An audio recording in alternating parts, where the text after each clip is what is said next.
ಭದ್ರಾವತಿಯ ಭೂತನಗುಡಿ ಬಡಾವಣೆಯಲ್ಲಿ ಮನೆಯಲ್ಲಿಯೇ ವೃದ್ಧ ದಂಪತಿ ಅನುಮಾನಾಸ್ಪದವಾಗಿ ಸಾವನ್ನಪ್ಪಿರುವ ಘಟನೆಯನ್ನು ಪೊಲೀಸರು ಭೇದಿಸಿದ್ದಾರೆ.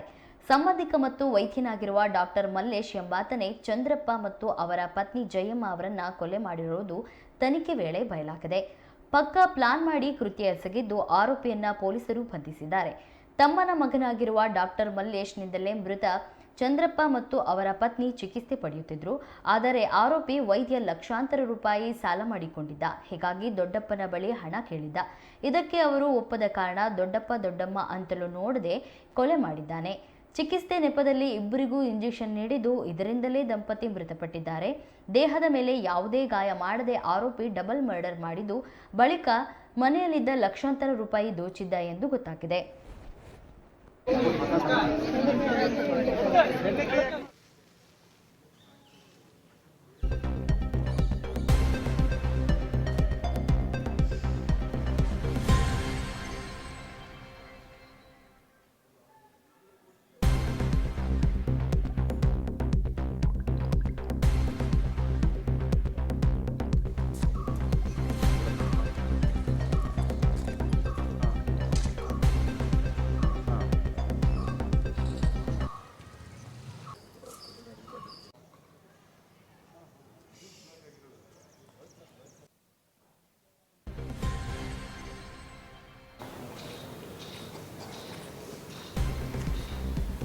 ಇದರಲ್ಲಿ ಈ ಕಂಟೆಂಟು ಬಾಯಿಯಿಂದ ಬಂದಿದೆ, ಇಲ್ಲ ಸಿರೆಂಜ್ ಚೂರಿಂದ ಬಂದಿದೆ ಅಂದರೆ ಎಷ್ಟಿರೋರು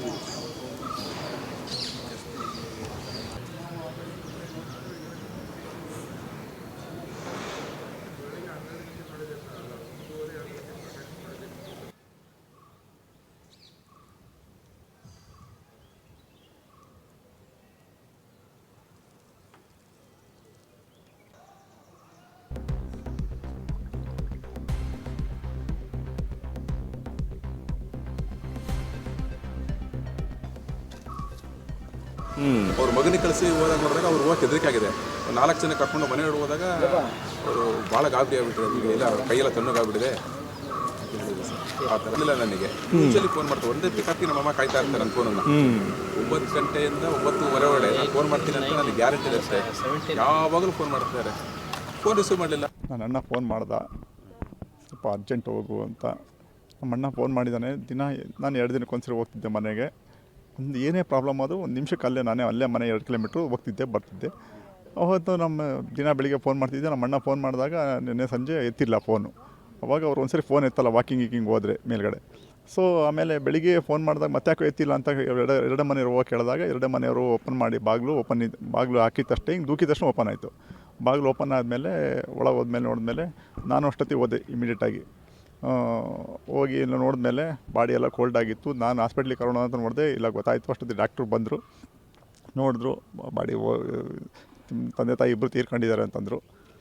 ಸೊ ನಮಗೆ ಅದು ತಕ್ಷಣ ಏನು ತಲೆ ಹೊಳಿಲ್ಲ. ಬಟ್ ಆಮೇಲೆ ಪೊಲೀಸ್ ಬಂದು ಎಲ್ಲ ಎನ್ಕ್ವೈರಿ ಮಾಡಿದ್ರು, ಏನಿದೆ ನೋಡಿರಿ ಹಂಗೆ ಹಿಂಗೆ ಅಂತ, ಮನೆಯೊಳಗೆ ಏನಾರು ಆಗಿದೆ ಅಂತ. ಬಟ್ ಅವಾಗ ನೋಡಿದ್ವಿ ಬಾಗಿಲು ಲಾಕ್ ಹಾಕಿ, ನಮ್ಮ ತಂದೆ ತಾಯಿ ಯಾವಾಗ ಲಾಕ್ ಮಾಡೋರು ಅದು ಲಾಕ್ ಇರಲಿಲ್ಲ. ನಮ್ಮ ತಾಯಿ ಮಾಂಗಲ್ಯ ಚೈನ್ ಇಲ್ಲ, ಒಂದು 5-6 ಬಳೆ ಹಾಕ್ತಿದ್ರು, ಯಾವಾಗಲೂ 6 ಬಳೆ ಹಾಕೋರು, ಅದೂ ಇಲ್ಲ. ನಮ್ಮ ಅಪ್ಪನ ಚೈನ್ ಇಲ್ಲ. ಮೋಸ್ಟ್ಲಿ ಯಾರೋ ಗೊತ್ತಿರೋರೆ ಸರ್, ಪರಿಚಯ ಇರೋರು. ಯಾಕೆಂದರೆ ಪರಿಚಯ ಇಲ್ದಾರೆ ನಮ್ಮ ಅಪ್ಪ ಅಮ್ಮ ಸುಲಭಕ್ಕೆ ಬಾಲ್ ತೆಗಿಯಲ್ಲ. ನಾನೇ ಹೋದ್ರು ಯಾರು ಅಂತ ಕೇಳ್ತಿದ್ರು. ಯಾರೋ ಪರಿಚಯದವ್ರು ಬಂದಿದ್ದಾರೆ, ಬಾಗಿಲು ತೆಗೆದಿದ್ದಾರೆ. ಏನು ಮಾಡಿದೆ ಅಂತ ಮುಂದೆ ಗೊತ್ತಾಗಿತ್ತು ಸರ್. ಪೊಲೀಸ್ನವರು ಮುಂದೆ ನಾವು ಕಂಡುಹಿಡಿತೀವಿ ಅಂತ ಹೇಳ್ತಾರೆ. ಏನು ಮಾಡೋದು? ಇಲ್ಲ ಸರ್, ನಾನೇ ಕರ್ಕೊಂಡು ಹೋಗ್ತಿದ್ದೆ. ಇಂಜೆಕ್ಷನ್ ಏನು ಬರ್ತಿರಲಿಲ್ಲ. ಬಟ್ ಏನು ಪ್ರಾಬ್ಲಮ್ ಏನು, ನಾನು ಮೊನ್ನೆ ಕರ್ಕೊಂಡು ಹೋಗಿದ್ದೆ 3 ತಿಂಗಳು ಹಾಸ್ಪಿಟ್ಲಿಗೆ, 3 ತಿಂಗಳ ಹಿಂದೆ ಆಯುರ್ವೇದಿಕ್ ಡಾಕ್ಟರ್ ಹತ್ರ. ಅಲ್ಲೂ ಎಲ್ಲ ತೋರಿಸಿ ಎಲ್ಲ ಕ್ಲೀನ್ ಮಾಡಿದೆ. ಅವ್ರು ಇಂಜೆಕ್ಷನ್ ಏನು ಕೊಟ್ಟಿರಲಿಲ್ಲ. ಕೊರಲಕೊಪ್ಪದಲ್ಲಿ ತುಂಬ ಚೆನ್ನಾಗಿ ನೋಡಿ ಎಲ್ಲ ಮಾಡಿದರು. ಅವ್ರಿಗೇನು ಪ್ರಾಬ್ಲಮ್ ಇಲ್ಲ ಸರ್, 100% ಫಿಟ್ ಆ್ಯಂಡ್ ಫೈನ್ ಇದ್ದರು. ಅವ್ರು ಇನ್ನೂ 20 ವರ್ಷ ಬದುಕೋಂಥ ಇದ್ದರು, ಯಾವುದೇ ಏನು ಪ್ರಾಬ್ಲಮ್ ಇರಲಿಲ್ಲ. ಬಟ್ ಏನಾಯಿತು ಏನು ಅನ್ನೋದು 100% ಇದು ಪ್ರೀ ಪ್ಲಾನ್ ಮಾಡಿದ್ದಾರೆ ಸರ್. ಪ್ರೀ ಪ್ಲಾನ್ ಮಾಡಿರೋದು. ಸೋಮವಾರ ಯಾರೋ ಬಂದಿದ್ರಂತೆ ಮನೆಗೆ ಬಂದ್ಬಿಟ್ಟು ಒಂದು 2 ಅವರ್ಸ್ ಇದ್ರಂತೆ. ಅದೇ ಗೊತ್ತಿಲ್ಲ ಸರ್, ನಮ್ಮ ರಿಲೇಷನ್ಸ್ ಬಂದರು ಅಂತ ಹೇಳ್ತಿದ್ದಾರೆ. ಅದು ಏನಕ್ಕೆ ಯಾರು ಬಂದರು ಏನು ಗೊತ್ತಿಲ್ಲ. ಅದು ಮುಂದಿಂದ ನೋಡ್ಬೇಕು ಸರ್, ಏನು ಅಂತ ಗೊತ್ತಾಗ. ಇಬ್ಬರು ಯೋಗ ಮಾಡ್ತಿದ್ರಂತೆ. ಯೋಗ ಸರ್, ದಿನ ಧ್ಯಾನ ಯೋಗ ಇಡೀ ಭದ್ರಾವತಿ ತಾಲೂಕಲ್ಲೇ ಕೇಳಿ ಸರ್, ತುಂಬ ಫಿಟ್ ಆ್ಯಂಡ್ ಫೈನು. ಅವರು ಏನು ಪ್ರಾಬ್ಲಮೇ ಇಲ್ಲ ಸರ್ ಅವರಿಗೆ. ಅವರೇ ಅಡುಗೆ ಮಾಡ್ಕೊಂಡು ನಮಗೆ ಅಡುಗೆ ಮಾಡ್ಕೊಂಡು ಮೊನ್ನೆ ಶುಕ್ರವಾರ ಕರೆದು ಎಳ್ಳು ಬೆಲ್ಲ ಕೊಟ್ಟು ನನಗೆ ಈ ಎಲ್ಲ ಚೆನ್ನಾಗಿತ್ತು. ಬಟ್ ಘಟನೆ ಬಗ್ಗೆ ಮಾಹಿತಿ ನೀಡಿರುವ ಶಿವಮೊಗ್ಗ ಎಸ್ಪಿ ನಿಖಿಲ್, ಔಷಧ ಹೈಡೋಸ್ನಿಂದ ದಂಪತಿಗೆ ಚಿಕಿತ್ಸೆ ನೀಡುತ್ತಿದ್ದ ಡಾಕ್ಟರ್ ಮಲ್ಲೇಶ್ ಕೊಲೆ ಮಾಡಿರೋದು ತನಿಖೆ ವೇಳೆ ಗೊತ್ತಾಗಿದೆ. ಆರೋಪಿ ಮೃತ ಚಂದ್ರಪ್ಪನ ತಮ್ಮ ಪಾಲಕ್ಷಪ್ಪನ ಮಗನಾಗಿದ್ದು, ಈ ಹಿಂದೆ ಈತ ಬೆಂಗಳೂರಿನಲ್ಲೂ ಇದೇ ರೀತಿ ಕೃತ್ಯ ಎಸಗಿದ್ದಾನೆ ಎಂಬ ಆರೋಪ ಕೇಳಿಬಂದಿದೆ. ಶಿವಮೊಗ್ಗದಲ್ಲಿ ವೈದ್ಯನಾಗಿ 2 ಆಸ್ಪತ್ರೆಯಲ್ಲಿ ಕೆಲಸ ನಿರ್ವಹಿಸುತ್ತಿದ್ದ ಆರೋಪಿ ಬಹಳ ಸಾಲ ಮಾಡಿಕೊಂಡಿದ್ದ. ಇದೇ ಕಾರಣಕ್ಕೆ ದೊಡ್ಡಪ್ಪನ ಬಳಿ 15 ಲಕ್ಷ ರು ಸಾಲ ಕೇಳಿದ್ದ. ಆದರೆ ಚಂದ್ರಪ್ಪ ಹಣ ನೀಡಲು ನಿರಾಕರಿಸಿದ್ದ ಕಾರಣ ಕೊಲೆ ಮಾಡಿದ್ದಾನೆ. ಇಬ್ಬರಿಗೂ ಅನಸ್ತೇಶಿಯಾ ಇಂಜೆಕ್ಷನ್ 50 ರಿಂದ 50 ಡೋಸ್ ನೀಡಿ ಬಚಾವಾಗಲು ಯತ್ನಿಸಿದ್ದಾನೆ. ಕದ್ದ ಸುಮಾರು 80 ಗ್ರಾಂ ಬಂಗಾರವನ್ನ ಅಡವಿಟ್ಟು ಸಾಲ ತೀರಿಸಲು ಮುಂದಾಗಿದ್ದ ಎಂದು ಮಾಹಿತಿ ನೀಡಿದ್ದಾರೆ. ಮಕ್ಕಳು ತಮ್ಮ ಪೋಷಕರಿಗೆ ಫೋನ್ ಮಾಡಿದಾಗ ದಂಪತಿಗಳು ಕರೆ ಸ್ವೀಕರಿಸಿರಲಿಲ್ಲ. ಇದರಿಂದ ಆತಂಕಗೊಂಡ ಮಕ್ಕಳು ಸ್ಥಳೀಯರಿಗೆ ವಿಷಯ ತಿಳಿಸಿದ್ರು. ಬಳಿಕ ಸ್ಥಳೀಯರು ಮನೆಗೆ ಹೋಗಿ ಪರಿಶೀಲಿಸಿದಾಗ ದಂಪತಿ ಅನುಮಾನಾಸ್ಪದವಾಗಿ ಮೃತಪಟ್ಟಿರುವುದು ಬೆಳಕಿಗೆ ಬಂದಿತ್ತು. ಮನೆಯ ಬೆಡ್ರೂಮ್ನಲ್ಲಿ ಚಂದ್ರಪ್ಪ ಅವರ ಶವ ಪತ್ತೆಯಾದರೆ ಹಾಲ್ನಲ್ಲಿ ಪತ್ನಿ ಜಯಮ್ಮ ಶವ ಬಿದ್ದಿರುವುದು ಗೊತ್ತಾಗಿತ್ತು. ಮೃತ ಚಂದ್ರಪ್ಪ ಭದ್ರಾವತಿಯ ವಿಐಎಸ್ಎಲ್ ನಿವೃತ್ತ ಉದ್ಯೋಗಿಯಾಗಿದ್ದು, ಮನೆಗೆ ನುಗ್ಗಿ ದರೋಡೆಕೋರರು ಹತ್ಯೆಗೈದಿರುವ ಬಗ್ಗೆ ಮೊದಲು ಅನುಮಾನ ವ್ಯಕ್ತವಾಗಿತ್ತು. ಈ ಆಧಾರದಲ್ಲಿ ಪೊಲೀಸರು ತನಿಖೆಗೆ ಇಳಿದಾಗ ಸಂಬಂಧಿಕರ ವೈದ್ಯನೇ ಕೃತ್ಯ ಎಸಗಿರುವುದು ಬಯಲಾಗಿದೆ. 2 ಶವಗಳು ಮನೆ ಒಳಗೆ ಪತ್ತೆ ಆಗ್ತವೆ. ಆ 2 ಶವಗಳು ಬಂದ್ಬಿಟ್ಟು ಚಂದ್ರಪ್ಪ 78 ವರ್ಷ ಮತ್ತು ಜಯಮ್ಮ 75 ವರ್ಷ. ಇವರಿಬ್ಬರದು ನಮಗೆ ಮೃತದೇಹಗಳು ಅವರವರ ರೂಮ್ಗಳಲ್ಲಿ ಪ್ರತ್ಯೇಕವಾಗಿ ಮಲಗಿರುವ ಸ್ಥಿತಿಯಲ್ಲಿ ನಮಗೆ ಈ ಶವ ಸಿಗುತ್ತೆ. ಈ ಶವವನ್ನು ನಾವು ಪ್ರಾಥಮಿಕ ತನಿಖೆಯಲ್ಲಿ ಒಂದು UDR ಆಗಿ ನಾವು ತಗೊತೀವಿ. ಆ UDR ಆಗಿ ಅಸಹಜ ಮರಣ ಒಂದು UDR ಪ್ರಕರಣವಾಗಿ ತಗೊಂಡು ಸಂಶಯ ಇರುವಂತಹ UDR ಆಗಿ ತಗೊತೀವಿ ನಾವು ಇದನ್ನು. ಈ ಒಂದು ನಿಟ್ಟಿನಲ್ಲಿ ನಾವು ನಮ್ಮ ಇನ್ವೆಸ್ಟಿಗೇಷನ್ನ ಶುರು ಮಾಡಿಕೊಂಡಾಗ ಮಲ್ಲೇಶ್ ಅನ್ನೋ ಒಬ್ಬ ವ್ಯಕ್ತಿಯನ್ನು ನಾವು ಇವಾಗ ವಶಕ್ಕೆ ಪಡ್ಕೊಂಡಿದ್ದೀವಿ. ಈ ಮಲ್ಲೇಶ್ ಅನ್ನೋನು ಚಂದ್ರಪ್ಪ ಅಂತ ಯಾರು ತೀರ್ಕೊಂಡ್ರಲ್ಲ ಅವರ ತಮ್ಮನ ಮಗ. ಇವನು ಮೂಲತಃ ಒಬ್ಬ ಆಯುರ್ವೇದಿಕ್ ಡಾಕ್ಟರ್ ಆಗಿರ್ತಾನೆ. ಅವನು ಇಲ್ಲಿ ಶಿವಮೊಗ್ಗದಲ್ಲೇ 1-2 ಕಡೆ ಹಿಂದೆ ಕೆಲಸದಲ್ಲೂ ಇರ್ತಾನೆ. ಕೆಲಸದಿಂದ ಅವನ್ನ ತೆಗೆದಿರ್ತಾರೆ. ಅವನಿಗೆ ಮೈ ತುಂಬ ಸಾಲ ಇರುತ್ತೆ. ತುಂಬ ಕಡೆ ಅವನು ಸಾಲ ಮಾಡ್ಕೊಂಡಿರೋದ್ರಿಂದ ಹಿಂದೆನೇ ಹೋಗಿ ಅವರ ಯಾರು ದೊಡ್ಡಪ್ಪ ಇದ್ದಾರಲ್ಲ ದೊಡ್ಡಪ್ಪಂಗೆ ಕೇಳಿರ್ತಾನೆ, ನಂಗೊಂದು 15 ಲಕ್ಷ ರೂಪಾಯಿ ಕಾಸು ಕೊಡು, ನಿಂಗೇನು ಕಮ್ಮಿ ಆಗಿದೆ ಅಂತ ಕೇಳಿದ್ದಾಗ ಅವರು ದೊಡ್ಡಪ್ಪ ಅವ್ರು ನಂಗೆ ಅಷ್ಟೊಂದೆಲ್ಲ ಕಾಸಿಲ್ಲಪ್ಪ, ನಂಗೆ ಕೊಡೋದಕ್ಕಾಗೋದಿಲ್ಲ ಅಂತ ಹೇಳಿ ಅವನ್ನ ಕಳಿಸ್ಕೊಟ್ಟಿರ್ತಾರೆ. ಅದನ್ನು ಇವನು ಮನಸ್ಸಲ್ಲಿ ಇಟ್ಕೊಂಡು ಆ ಮನೆಯಲ್ಲಿ ಸ್ವಲ್ಪ ಗೋಲ್ಡ್ ಇದೆ ಅಂತ ಅವನಿಗೆ ಅವನಿಗೆ ಒಂದು ಸ್ವಲ್ಪ ಐಡಿಯಾ ಇರುತ್ತೆ ಅದ್ರ ಬಗ್ಗೆ.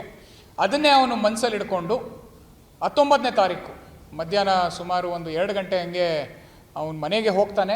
ಮನೆಗೆ ಹೋಗಿ ಅವರ ಯಾರು ದೊಡ್ಡಪ್ಪ ಮತ್ತು ದೊಡ್ಡಮ್ಮನ್ನ ಮಾತಾಡಿಸಿ, ನಿಮಗೆ ಏನು ನೋವಿದೆ, ನಿಮ್ದೊಂದು ಸ್ವಲ್ಪ ಹಳೆ ರಿಪೋರ್ಟ್ಸ್ಗಳೆಲ್ಲ ಕೊಡಿ ಅಂತ ಕೇಳ್ತಾನೆ ಅವನು. ಕೇಳಿದಾಗ ಅವ್ರ ಹಳೆ ರಿಪೋರ್ಟ್ಸ್ ಎಲ್ಲ ಒಂದು ಸ್ವಲ್ಪ ತೆಗೆದು ಕೊಡ್ತಾರೆ. ನಾವು ಕ್ರೈಮ್ ಸೀನ್ಗೆ ಹೋದಾಗ ನಮಗೆ ಇದೇ ಸ್ವಲ್ಪ ಫಸ್ಟು ನಮಗೆ ಇನಿಷಿಯಲಿ ಒಂಚೂರು ಡೌಟ್ ಬಂದಿದ್ದು ಇದರಿಂದಾನೆ, ಯಾಕೆ ಅವರ ಮೆಡಿಕಲ್ ರಿಪೋರ್ಟ್ಸು ಆಚೆ ಇತ್ತು ಅಂತ. ಜನರಲಿ ನಾವು ಆ ಥರ ಏನೂ ಇರೋದಿಲ್ಲ.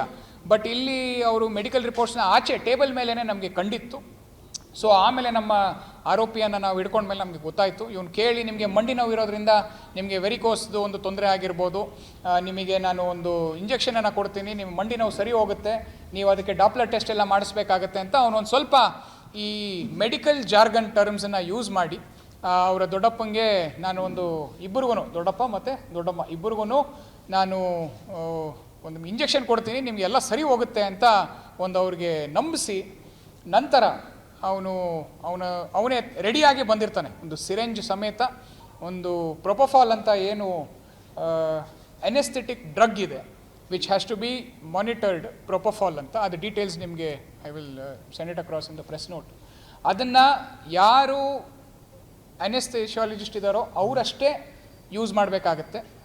ಆದರೆ ಇಲ್ಲಿ he himself will administer more than what is required. Generally ಅದನ್ನು 1 mg 2 mg ಆಗಿ ಕೊಡ್ತಾರೆ ಫಾರ್ ಅನೆಸ್ಥಿಷಿಯಾ ಡಾಕ್ಟರ್ಗಳು. ಬಟ್ ಇವನು ಸೀದಾ 50 mgನ ಇಬ್ಬರಿಗೂ ತಲಾ 50 mgನ ಅವನು ಇಂಜೆಕ್ಟ್ ಮಾಡಿದ್ದಾನೆ. ಈ ಇಂಜೆಕ್ಟ್ ಮಾಡಾದ್ಮೇಲೆ ವಿತಿನ್ ಅರೌಂಡ್ 5 minutes ಅವ್ರಿಗೆ ದೇ ಲೂಸ್ ದೇರ್ ಕಾನ್ಷಿಯಸ್ನೆಸ್, ಅವರು BP ಸಡನ್ನಾಗಿ ಡ್ರಾಪ್ ಆಗಿಬಿಡುತ್ತೆ. ಅದನ್ನು ನಂತರ ಅವನು ತೊಗೊಂಡು ಹೋಗಿ ಬಾಡಿನ ಆ 2 ರೂಮ್ಗಳಲ್ಲಿ ಮಲಗಿಸಿ ಇವನು ಅವರು ಮೈ ಮೇಲಿದ್ದಂತಹ ಚಿನ್ನಾಭರಣವನ್ನು ತೊಗೊಂಡು ಹೋಗ್ತಾನೆ. ಈ ಚಿನ್ನಾಭರಣಗಳನ್ನೆಲ್ಲ ಅವನು ತೊಗೊಂಡು ಹೋಗಿ ಒಂದು ಅಡವಿ ಇರೋ ಜಾಗದಲ್ಲಿ ಅವನು ಗಿರ್ವಿ ಇಟ್ಟು, ನಂತರ ಅದರಲ್ಲಿ ಬರೋ ದುಡ್ಡನ್ನು ಯಾರ್ಯಾರ ಹತ್ರ ಸಾಲಗಳು ಮಾಡಿರ್ತಾನೋ ಆ ಸಾಲಗಳನ್ನು ಅವನು ಸ್ವಲ್ಪ ತೀರಿಸ್ಕೊಳೋ ನೆನ್ನೆನೆ ಟೋಟಲ್ ಡೀಟೇಲ್ಸ್ ನಮಗೆ ಇನ್ನೂ ಅದನ್ನು ವೆರಿಫೈ ಮಾಡಬೇಕಾಗಿದೆ. ಬಟ್ ಒಂದು ಅರೌಂಡ್ 80 grams ಅಂತ ಅನ್ಕೋಬೋದು ನೀವು, 60 to 80 grams ಆಫ್ ಗೋಲ್ಡ್ ಅಷ್ಟನ್ನು ನಾವು ತೊಗೋಬೋದು. ಅದನ್ನು ಇನ್ನೂ ನಾವು ಡೀಟೇಲ್ಸನ್ನು ಕಂಪ್ಲೇಂಟ್ ಕಡೆಯಿಂದ ತೊಗೊತಾ ಇದ್ದೀವಿ. ಸೊ ಈ ಥರ ಪ್ಲ್ಯಾನ್ ಮಾಡಿ ಅವನ ಆ ದುಡ್ಡನ್ನು ಎಲ್ಲ ಕಡೆಗೂ ಕೊಟ್ಟು ಅವನ ಅಕೌಂಟಲ್ಲೂ ಅವನು ಒಂದು 50,000ನ ಇವಾಗ ಸದ್ಯಕ್ಕೆ ಉಳಿಸ್ಕೊಂಡಿದ್ದಾನೆ.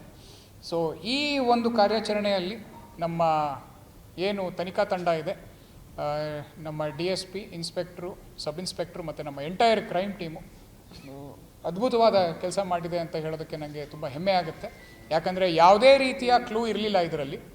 ನಾವು ಯಾಕಂದರೆ ಅವರು ಊಟ ಮಾಡಿದ್ದು ಹಾಗೇ ಇತ್ತು, ಅದನ್ನು ಊಟ ಮಾಡಿರಲಿಲ್ಲ, ಬರೀ ಅಡುಗೆ ಮಾತ್ರ ಮಾಡಿದರು. ಅದ್ರ ಜೊತೆಗೇ ನಮಗೆ ಯಾರು ಬಂದು ಡೋರೂ ಫೋರ್ಸ್ಫುಲ್ ಎಂಟ್ರಿ ಇರಲಿಲ್ಲ ನಮಗೆ. ಸೊ ಅದನ್ನೆಲ್ಲ ಒಂದು ಸ್ವಲ್ಪ ನಾವು ಕೂಲಂಕುಷವಾಗಿ ಪರಿಶೀಲನೆ ಮಾಡಿ within 24 hours we have arrested the accused.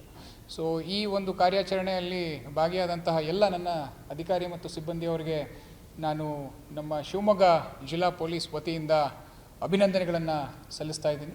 ಹಾಗೆ ಅವರೆಲ್ಲರಿಗೂ ನಾನು ಪರೇಡಲ್ಲಿ ಒಂದು ನಗದು ಬಹುಮಾನವನ್ನು ಕೂಡ ಅವರಿಗೆ ನಾನು ಕೊಡ್ತೀನಿ ಅಲಾಂಗ್ ವಿತ್ ಪ್ರಶಂಸನಾ ಪತ್ರ.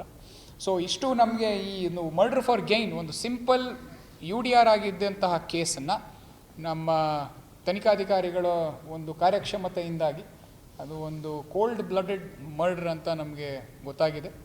ಇದು ಫ್ಯಾಮಿಲಿಯಲ್ಲಿ ಇರುವಂತಹವರೇ ಪ್ಲ್ಯಾನ್ ಮಾಡಿ, ಇದು pre planned murder and especially ವಯಸ್ಸಾದವ್ರನ್ನ ಟಾರ್ಗೆಟ್ ಮಾಡಿರುವಂಥದ್ದು. ಅವ್ರಿಗೆ ಗೊತ್ತಿದೆ ಈ ಸಮಯದಲ್ಲಿ ಯಾರೂ ಬರೋದಿಲ್ಲ, ಯಾರೂ ಇರೋದಿಲ್ಲ, ಅವ್ರ ಜೊತೆ ಯಾರೂ ಮನೆಯಲ್ಲಿ ಇರೋದಿಲ್ಲ ಅಂತಲೂ ಗೊತ್ತಿದೆ.